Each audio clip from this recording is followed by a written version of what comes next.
Dalam nama Bapa dan Putra dan Roh Kudus. Amin. Shalom, selamat datang lagi di Akar bersama Torang di sini yang akan mau bahas terkait iman kekristenan. Tentunya berdasarkan paradosis apostolik. Masih bersama kita Henry dan teman-teman. Halo, kita Vano. Mark. Ya, di sini Torang mau bahas topik yang sangat menarik. Topik apa itu? Apa juga kan Torang bahas ini? Episode sebelumnya Torang so bahas terkait hari Minggu. Sekarang Torang bahas terkait Ekaristi. Yo, Bagaimana itu? Oke. Nah, apa sih Ekaristi ini? Kenapa Torang sebagai orang Kristen datang ke gereja, entah itu setiap minggu atau setiap bulan sekali atau ada event-event tertentu, Torang mengadakan perjamuan kudus. Ekaristi ini perjamuan kudus kan? Oke. Apa sebenarnya ini Ekaristi ini? Coba. Gimana Torang dengar dulu dari Torang pe Diaken Mark. Dari Diaken Mark. Iya. Dan Diaken Mark juga. Ekaristi salah satu sakramen gereja. Sakramen gereja, oke.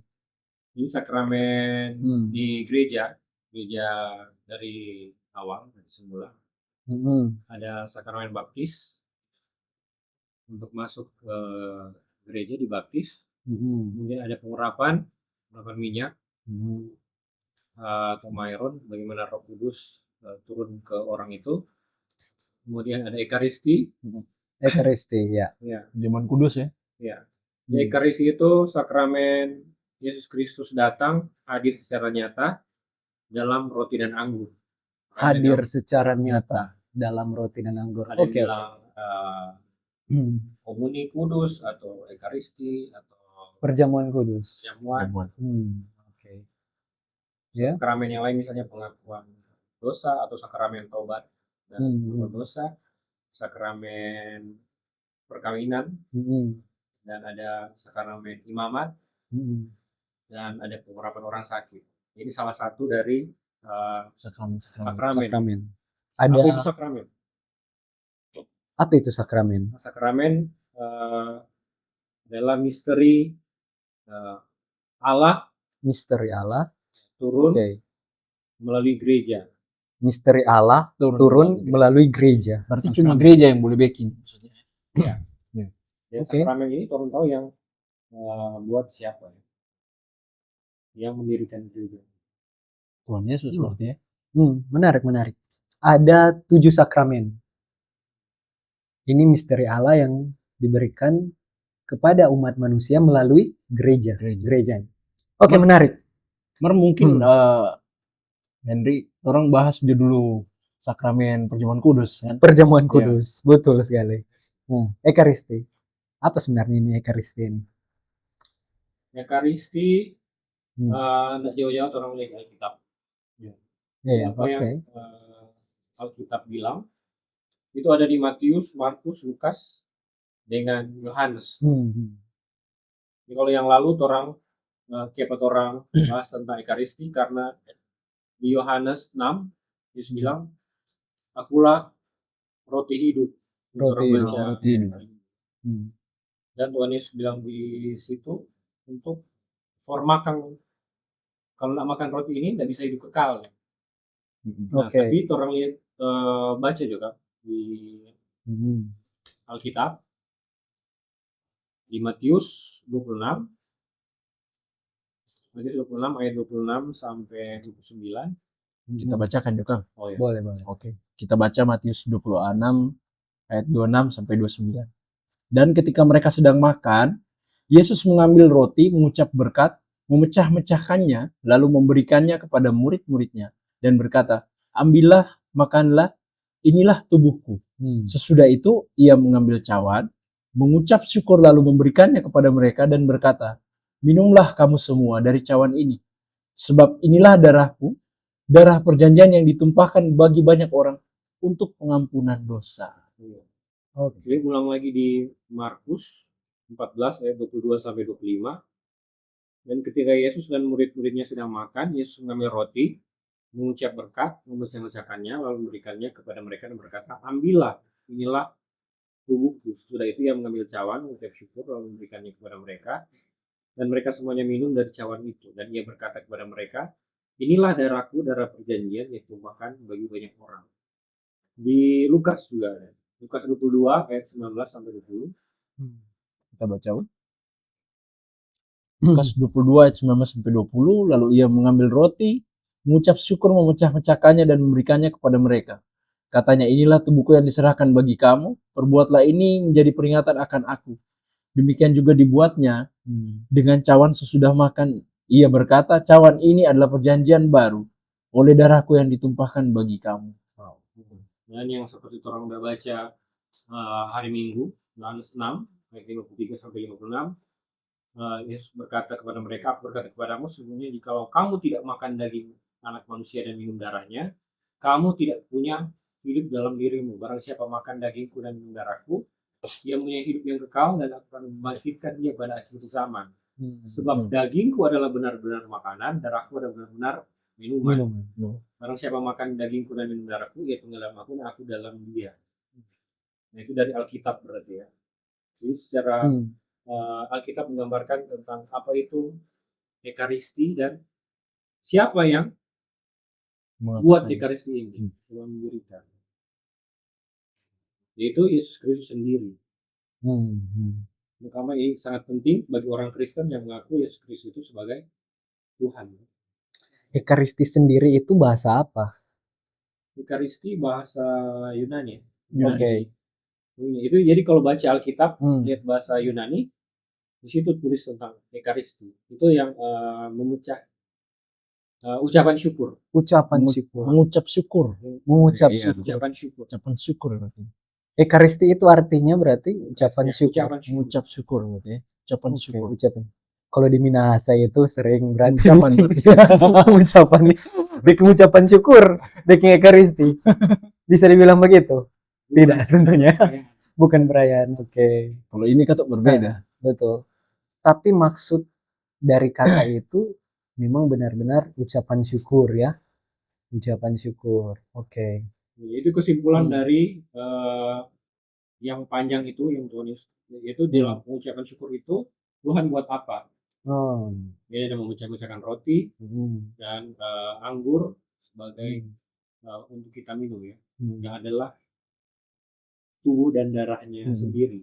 Jadi Tuhan bilang di situ kan, ambil, terus makan. Dia bilang, ini tapi tubuh, ini tapi darah, makan dan minum. Dia bilang ini tubuh beneran, sungguhan, pura-pura tubuh, dan ini darah beneran. Oke. Oh, menarik. Jadi Ekaristi ini yang membuatnya itu Tuhan Yesus sendiri. Pada malam perjamuannya. Iya. Oke. Ya, orang baca di sejarah dari kitab. Ada di lukisan itu. Kapannya? Apa? Last Supper. Last Supper ya. Zaman terakhir, situlah Tuhan bikin Ekaristi pertama kali. Terus selanjutnya Ekaristi ini diwariskan, diteruskan oleh gereja. Oke, mungkin bisa dibahas lebih gimana? Jadi yang hadir di situ di dalam Ekaristi pertama, orang tahu hari apa? Hari Kamis. Hari Kamis. Oke. Kamis perjanjian atau bilang Kamis putih. Adalah para rasul.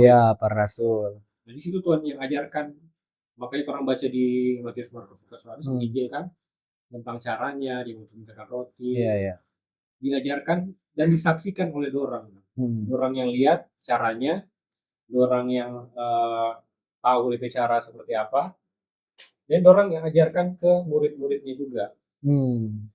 Misalnya Santo Ignatius dari Antioquia. Oke. Murid juga dari para rasul. Ya. Apa dia bilang di situ? Pada pertemuan-pertemuan ini kamu hendaknya memperhatikan uskup dan para imam dengan penuh perhatian dan memecahkan satu roti. yang merupakan obat keabadian, obat penawar menangkal kematian, Wow. namun menghasilkan kehidupan berkelanjutan dalam persatuan dengan Yesus Kristus. Wow. Jadi berarti memang Ekaristi ini dari awal mula-mula kekristenannya sudah dilakukan, bukan sesuatu yang dibuat nanti di abad pertengahan atau nanti akhir-akhir ini ya. Ekaristi ya. Jadi ini Itu yang praktek gereja mula-mula, gereja perdana. praktek dari gereja Iya. mula-mula. Dari zaman mula prakteknya ibadahnya Ekaristi. Iya. Makanya disaksikan, ditulis oleh tadi misalnya muridnya Rasul Yohanes yang jadi uskup Antioquia sampai Ignatius. Inilah jadi obat. Jadi dan obat ini sama dengan Tuhan Yesus sudah tulis toh. Yang dia bilang obat sungguhan. Makanannya tubuh Kristus benar-benar makanan. Darahnya benar-benar minuman. Ini sungguhan ini. Ditegaskan kembali oleh Ignatius toh. Apakah masih ada dokumen-dokumen lain yang ditulis oleh bapak-bapak gereja mungkin yang mencatat tentang Ekaristi ini yang menjadi tradisi dari gereja mula-mula? Di tulisan gereja mula-mula gitu. Dokumen-dokumen ya. Dokumen. Di Dake ya. Di Dake ya. Jadi sebagai bagian dari ibadat gereja mula-mula, apa yang orang bikin sama tetap Ekaristi. Oke, ini menarik. Tadi kan bilang bahwa Ekaristi ini benar-benar makanan, tubuhnya benar-benar makanan, darahnya benar-benar minuman. Tapi coba perhatikan, kita juga banyak baku dapatin teman-teman dari berbagai denominasi yang memiliki pengajaran yang berbeda tentang perjamuan kudus ini. Ada yang mengatakan bahwa perjamuan kudus ini, Ekaristi ini hanya peringatan atau hanya simbol. Bagaimana itu pandangan terkait itu? Seperti apa? Simbol. Ya, mungkin kalau dari sisi gereja ortodoks ya, perbandingannya itu kalau bagi kami itu bukan simbol. Kan jelas tadi itu di perkataan Tuhan Yesus sendiri benar-benar bilang tubuhku benar-benar adalah benar-benar makanan. Ya. Dan darahku benar-benar adalah benar-benar minuman. Oke. Itu kan maksudnya roti dan anggur. Iya betul. Jadi itulah tubuh, roti itu tubuh dan anggur itu adalah darah. Gitu. Jadi ini perkataan Tuhan Yesus sendiri gitu. Betul, Tuhan Yesus sendiri yang bilang. Tuhan Yesus sendiri yang bilang. Orang yang berdasarkan di Matius tadi tentang Ekaristi itu tubuh dan darah yang diambil itu adalah pengampunan akan dosa. Betul. Ya kan? Jadi dosa kita itu diampuni ketika kita mengambil bagian dalam Ekaristi itu. Dan orang yang menyebutkan itu adalah Tuhan Yesus sendiri. Masa Tuhan Yesus berdusta? Ya, itu kan. Maksudnya kalau orang-orang Manado bilang, so kurang apa? Tuhan Yesus sendiri yang bilang. Gitu. Jadi menurut tradisi gereja ortodoks itu bukan cuma sekedar simbol. Gitu. Atau ini hanya melambangkan saja, enggak. Perkataan Tuhan Yesus itu ketika dia bilang tubuh itu benar-benar makanan, dan ketika dia bilang darah benar-benar minuman, berarti itu bukan cuman roti dan anggur saja, itu tubuh dan darah dia. Gitu. Itu sih kalau dari orang gereja ortodoks. Menarik. Biasanya ada yang bilang misalnya, bahwa kembali lagi ke Alkitab. Di situ Tuhan Yesus bilang sebagai peringatan. Dan ya begitulah, mungkin mereka kurang melihat dalam sejarah kekristenan seperti apa, sehingga bisa menafsirkan hal-hal yang sedemikian rupa tentunya. Bagaimana pendapatnya itu? Jadi kalau gereja itu setiap melihat ayat Alkitab, cuma ambil sepenggal ya, itu DP cuma kata kata ini. Karena memang betul tertulis lakukan ini sebagai peringatan. Kita baca di Lukas 22 ayat 19. sebagai peringatan. No? Betul. Kalau bahasa Indonesia peringatan, tetapi ada kata aslinya Yunani koine itu anamnesis. Anamnesis. Anamnesis. Anamnesis. Iya, oke. Itu artinya nggak bisa diterjemahkan langsung ke bahasa Indonesia, Oke. tapi mengingat masa lalu untuk mengubah masa kini. Wow. Dalam sekali sebenarnya berarti. Ingat masa lalu filosofi sekali. untuk mengubah masa Itu kini. bagaimana itu? Jadi kalau memperingati, misalnya orang ada sekarang memperingati Ekaristi, ya. tapi orang kembali ke masa lalu, ke masa Tuhan Yesus ciptakan Ekaristi itu. Dia buat Ekaristi itu. Hari Kamis itu di detik yang sama, menit yang sama, jam yang sama, dan bersama-sama dengan para rasul. Jadi ketika orang buat Ekaristi bukan sekedar simbol atau peringatan malam itu biasa, tapi dan bukan cuma sekedar kenang-kenangan atau memori, tapi pengalaman nyata. Jadi kalau orang sedang Ekaristi misalnya hari ini, dalam Ekaristi itu memisahkan tubuh dan darah Kristus, orang dalam kenyataan yang sama kembali ke hari Kamis itu. Ya. Oke. Jadi kita kembali ke masa lalu begitu. Masa lalu. Ini Dan juga nanti misalnya kita kembali ke 2000 tahun yang lalu di masa lalu itu, dan misalnya 2000 tahun lagi ada orang mau Ekaristi, orang dunia ini masih ada, dia kembali ke masa beyond space and time berarti melampaui ruang dan waktu. Gitu. Makanya orang bilang sakramen, misteri ya. Sakramen. Ya itulah misterinya, misteri ilahi lah. Misteri ilahi. Itulah misteri ilahi. Melampaui ruang dan waktu. Itulah kenapa dia disebut sakramen. Sakramen. Karena ada kenyataannya dan ada buktinya di Alkitab juga toh. Iya. Oke. Kalau bilang Yesus bisa ubah di Kana ya. Air jadi anggur. Iya. Dengan Kana itu. Pun dia bisa ubah roti mujizat misalnya. 5 roti jadi 2 ikan gitu. Jadi banyak untuk 5.000 orang gitu lah. Dan Yesus katakan kalau orang yang percaya dia bilang tubuhku benar makanan sungguhan. Darahku benar-benar minuman. Orang itu kan masuk ke pemikiran. Orang itu kan dipanggil sebagai orang Kristen itu sebutan yang paling sering orang dengar itu orang percaya. Betul. Iya toh? Percaya ke siapa?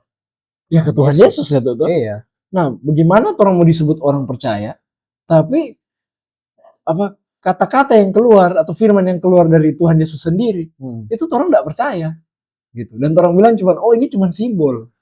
Iya, kan? Ini cuma peringatan biasa saja gitu. Padahal yang Tuhan Yesus bilang, ini tapi tubuh. Betul. Ini tapi darah. Iya ya. Gitu. Masa Tuhan Yesus berdusta? Seperti itu. Ya, ini kembali ke orang sebagai orang percaya. Iya. Ke siapa orang percaya? Ya kan? Kalau memang orang benar-benar menaruh orang beriman percaya kepada Tuhan Yesus Kristus, nah itu yang harusnya orang percaya gitu, imani gitu. Contoh konkret dalam gereja ortodoks itu seperti apa? Misalnya dalam Ekaristi yang menyatakan bahwa memang ini benar-benar kehadiran Tuhan dalam roh dan fisik. Kalau fisik kan dibilang fisik roti kan, benar-benar daging Kristus kan, dan darah kan ini anggur. Itu bagaimana contoh konkretnya dalam gereja ortodoks? Kalau bicara soal gereja ortodoks Ekaristi dalam trompe gereja, itu bagaimana perlakuan tubuh dan darah itu dalam trompe itu banyak sekali. Karena orang tidak akan lakukan apapun yang Tuhan tidak suruh sebenarnya. Betul. Iya kan? Kalau contohnya yang sederhana, ketika imam, ya kan, atau orang punya pastor gitu, yang orang sebut abuna dalam gereja ortodoks Koptik ya, itu melakukan konsekrasi roti dan anggur. Proses konsekrasi itu mengubah roti dan anggur itu menjadi tubuh dan darah. Tubuh dan darah. Ketika itu dikonsentrasi, semua yang hadir dalam misa atau ibadah itu sujud. Bahkan Sujud. menengadah melihat pun ke tubuh nih roti itu tidak bisa. Sujud ya, Iya. seluruh Sujud. umat ya. Sujud. Oke, Kami sebut itu dengan matanya, matanya. Gitu. Oke. sujud. Dan itu banyak dilakukan ketika imam itu mengangkat, ya kan? Ketika imam mengelilingi altar dengan itu semua umat yang berada di luar itu sujud. Iya, iya, iya. Bahkan ya, ketika kita mengambil bagian dalam memakan itu tubuh dan meminum darahnya Tuhan dalam misa, itu bukan kita yang pegang. Oke, Jadi diberikan oleh imam gitu. Kita diberikan oleh imam. Iya, visual. Kita Hmm. tidak bisa memegang. Kenapa Sama. tidak memegang? Ya karena itu tubuh dan darah Tuhan. Oke. Dan sekali lagi kita kembali ke di Injil tadi tentang kenapa Ekaristi ini ada. Itu untuk pengampunan akan dosa. Pengampunan akan dosa itu maknanya di gereja Ortodoks itu bukan pekerjaan kita, tapi pekerjaan Tuhan. Pekerjaan Tuhan. Iya. Oh. Sehingga ketika kita menerima kasih karunia, ini kan keselamatan ya. Pengampunan akan dosa itu membuat kita selamat. Diselamatkan. Kasih karunia atau keselamatan yang kita terima itu bukan pekerjaan kita, tapi pekerjaan Tuhan. Itulah yang Tuhan kerjakan. Dan itu yang diberikan oleh imam. Diberikan imam kepada umat. Iya, itu bukan seperti ya, itulah warisan dari gereja mula-mula yang kami lestarikan sampai saat ini. Warisan dari gereja mula-mula. Wow, menarik. Seperti itu. Oke. Jadi sehingga ketika kami terima tubuh dan darah, itu bukan kami yang pegang, tapi disuap oleh imam. Disuapi oleh imam. Melambangkan bahwa pekerjaan keselamatan itu bukan pekerjaan manusia. Iya. Tapi dari Tuhan. Kita tidak bisa ikut campur sedikit pun. Sebagai orang berdosa kita tidak, upaya apapun tidak akan membuahkan keselamatan. Iya. Oke, menarik. Lebih itu begitu. Iya. Menarik kalau tadi disampaikan bagaimana umat di dalam gereja Ortodoks itu menerima Ekaristi. Iya. Yang diberikan langsung oleh imam. Oke. Nah, ini kita mau tanya dalam pandangan gereja Ortodoks atau pengajaran gereja Ortodoks, perjamuan kudus itu dipandang seperti apa? Apakah sama seperti misalnya Zwingli mengajarkan bahwa ini hanya peringatan, atau mungkin John Calvin yang mengajarkan bahwa ya ini hanya simbol saja, Tuhan itu hadir secara spiritual, dan yang memang yang berada di altar itu ya memang roti dan anggur. Hadiran Tuhan itu secara spiritual saja, seperti itu. Nah, kalau dalam pandangan gereja Ortodoks itu seperti apa melihat itu? Ya, dari gereja Ortodoks itu tidak seperti itu. Oke. Ketika Tuhan bilang ini tubuhku benar-benar minuman, makanan, dan darahku adalah benar-benar minuman. Iya. Itu orang imani secara misteri ilahi. Sebagaimana Tuhan Yesus mengubah air menjadi anggur di pernikahan di Kana. Iya. Seperti itu juga Tuhan bisa mengubahkan roti dan anggur itu menjadi tubuh dan darahnya. Kita kan orang percaya, orang yang percaya kepada Yesus Kristus, percaya bahwa Yesus Kristus adalah Tuhan dan Allah, Juru Selamat umat manusia. Melalui Ekaristi inilah kita mendapat pengampunan dosa, kan? Iya. Nah, kami percaya itu. Gereja Ortodoks itu percaya tentang itu. Makanya agak berbeda kalau kita nggak bisa cuma dibilang, oh ini cuma simbol. Ini bukan simbol. Ini bukan tanda. Ini bukan cuma suatu simbol. Ini benar-benar. Makanya tadi kita jelaskan bahwa kalau gereja Ortodoks itu liturgi, itu benar-benar sujud. Karena ketika kami sujud itu, kami sujud terhadap tubuh, terhadap pribadi Tuhan Yesus itu sendiri. Bukan kami merasa atau kami membayangkan itu, atau bukan. Physically atau secara fisik itu tubuh Tuhan. secara spiritual atau secara rohani itu tubuh Tuhan. Jadi Tuhan itu benar-benar hadir di peribadatan itu, sama seperti tadi Diaken Mark jelaskan bahwa kita kembali ke masa lalu di mana Tuhan memecah-mecahkan roti dan anggur. Nah, itu kita kembali melihat Tuhan melakukan itu. Seperti itu. Makanya kami tidak menganggap itu hanya sebuah simbol. Dan kami juga tidak menganggap itu cuman kegiatan rohani saja seperti Calvin ya. Calvin ya. Tidak hanya secara rohani, tapi secara fisik juga ada. Secara fisik, wow. Bahkan kami tidak menganggap juga sama seperti Luther ya. Martin Bahwa Luther. benar-benar tubuh, benar-benar darah, tapi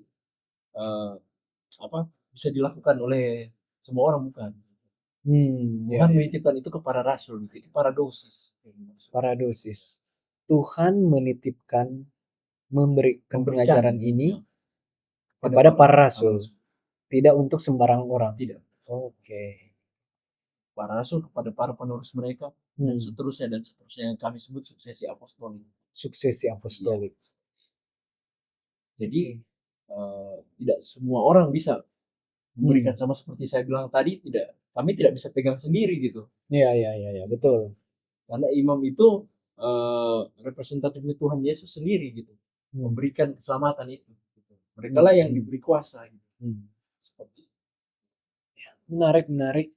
Sekarang bagaimana terkait apa sih tujuan dari Ekaristi ini? Dan kenapa kita mengikuti atau ya ikut perjamuan kudus ini? Apa sebenarnya maksud dan tujuannya? Seperti apa? Mungkin Diaken Mark bisa lebih rinci soal hal tersebut. Seperti yang ada tertulis dalam Injil. Jadi kembali misalnya di Yohanes dan semua Injil, Matius, Markus, Yohanes yang membaca, dan juga yang seperti Dr. Farno bilang tadi tentang apa yang diajarkan para rasul di 1 Korintus 11 ayat 23 sampai 26, terima ajaran ini dari Yesus Kristus bahwa Ekaristi ini untuk seperti yang Saudara Farno bilang tadi, pengampunan dosa. Tapi bagaimana bisa dosa diampuni? Dosa hanya bisa diampuni dan ditebus oleh penebus dosa kita ya, antara percaya Yesus Kristus ya, yang mengajarkan Ekaristi ini. Jadi dengan kita bersatu dengan Yesus Kristus, dengan tubuh dan darah Kristus. Mengapa Tuhan bilang, ambillah, makanlah, inilah tubuhku, inilah darah. Dia ingin orang menjadi satu dengan dia. Menjadi satu dengan Kristus. Makanya dengan orang jadi satu dengan Kristus, dosa orang diampuni, dan ada kehidupan kekal itu. Jadi makanya benar-benar bukan cuma simbol, bukan cuma perumpamaan atau peringatan. Jadi ketika orang jadi satu, orang selamat beneran, asli, selamat sungguh-sungguh deh. Dan ketika orang jadi satu itulah yang namanya hidup kekal. Makanya ada janji untuk hidup kekal ketika orang makan tubuhnya dan minum darahnya. Karena Yesus Kristus yang bilang sendiri. Yang di Yohanes yang orang baca tadi. Ya. Dan selain itu ada namanya setelah orang hidup kekal bersatu dengan Kristus, orang juga bersatu dengan gereja. Apa itu gereja? Gereja itu tubuh Kristus sendiri. Gereja sebagai orang gereja mengaku sebagai tubuh Kristus. Gereja sebagai tubuh Kristus, gereja di seluruh dunia, dan segala zaman. Makanya mau di sini di Manado atau di Jakarta atau di seluruh Indonesia pada saat bersamaan Ekaristi makan tubuh dan darah Kristus, orang menjadi satu dengan yang tadi di Yerusalem di rumahnya Santo Markus itu hari Kamis, orang menjadi satu dengan itu, dan semua gereja yang Ekaristi menjadi satu dengan gereja yang sama di altar yang sama di seluruh dunia di zaman sekarang dan nanti ketika orang Ekaristi setiap hari Minggu. Jadi tiap hari Minggu itu bukan cuma sekedar kebiasaan atau ibadah biasa, tapi benar-benar perjumpaan dengan Yesus. Dan orang baku dapat dengan Yesus di satu altar, artinya satu meja sama. Makanya dibilang perjamuan. Makan sama-sama tubuh dan darah Kristus. Di tempatnya sama untuk hidup kekal, untuk pengampunan dosa. Lalu orang ulang-ulang pengampunan dosa. Dan memang jadi gereja seluruh zaman. Jadi di zaman gereja mula-mula ini dan zaman nanti. Sampai selama-lamanya orang akan berada di satu gereja yang sama. Kalau dari Bapak Gereja yang Santo Kyrillos dari Yerusalem, dia bilang sejak dia sendiri menyatakan dan mengatakan tentang roti, maksudnya Yesus Kristus yang menyatakan sendiri tentang roti, inilah tubuhku, siapa lagi yang berani meragukannya? Dan karena dia telah menunggukan dan berkata inilah darahku, siapakah yang akan ragu mengatakan bahwa ini bukan darahnya? Jadi sejak gereja semula, gereja mula-mula, gereja perdana, jemaat semuanya seperti tadi yang Fano bilang, semua sujud kalau Ekaristi. Karena orang lihat, oh ini Yesus sendiri yang, siapa lagi mau ragu kalau Yesus bilang ini darahnya, ini tubuhnya. Jadi orang sembah rotinya, sembah apa? Anggur. Tapi tubuh dan darah itu sendiri, orang menyembah Yesus Kristus sendiri di Ekaristi ini. Nah itulah untuk orang pertumbuhan rohani juga ke depan. Agar orang hidup selama-lamanya, dan sementara orang hidup di dunia ini, orang hidup di dalam Ekaristi. Ekaristi life. Pertumbuhan rohani. Jadi nanti ada sakramen yang lain, misalnya pengakuan dosa. Jadi ada hubungan antara sakramen Ekaristi ini, sakramen pengakuan dosa, dan ada sakramen baptisan. Semuanya adalah misteri atau karya Roh Kudus. Jadi siapa yang mengubahkan roti dan ini menjadi tubuh Kristus, dan anggur jadi darah Kristus yang beneran, yang asli, oleh karya Roh Kudus. Itu yang kita bilang sakramen, makanya Sakramen. menarik pembahasan ini. Itu ketuk tuh orang bilang, Andre, iman tanpa perbuatan pada hakikatnya adalah mati kan. Iya. Jadi inilah iman kami, dan inilah perbuatan yang kami lakukan. Kami beriman dan kami berbuat. Iman kami adalah seperti apa yang dikatakan oleh atau firman yang keluar dari mulut Tuhan Yesus sendiri, dan yang kami perbuat adalah sujud ketika melihat. Jadi soal praktek ya. Iya, praktek. Praksi ya. Dan latrianya, ibadahnya. Jadi tidak cuma merasa bahwa itu tubuh, itu benar-benar tubuh dan saya sujud. Kayak tadi Deacon Mark bilang bahwa orang yang tidak sujud ke roti, orang sujud kepada Tuhan Yesus. Ya betul. Itu iman dan itulah perbuatan kita. Karena Tuhan Yesus suruh. Tuhan Yesus yang Tuhan yang bilang, Tuhan yang bilang. Sama tadi kita bilang. Tidak mungkin Tuhan Yesus berdusta. Jadi Yesus bilang. Terakhir ada kesimpulan, closing statement terkait Ekaristi. Ini pandangan gereja dari mula-mula, dari sejak semula, gereja perdana sampai sekarang, hari ini masih mempraktekkan hal yang sama yang diajarkan oleh Yesus Kristus sendiri pada hari Kamis itu.